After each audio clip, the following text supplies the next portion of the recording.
السلام عليكم ورحمة الله وبركاته. اللهم صل وسلم وبارك على سيدنا محمد.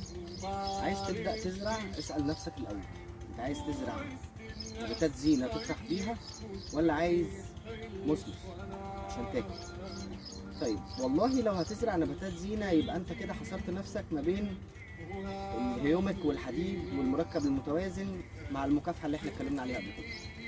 طب لو دخلت في النباتات المثمرة وفكرت تزرع مثمر خضار، لازم تكافح على اعلى مستوى وتسمد على اعلى مستوى. مش هنقول بقى هتعمل زي ما زي ما المشاتل بره بتعمل او الصوب بره بتعمل او الفلاحين بتعمل.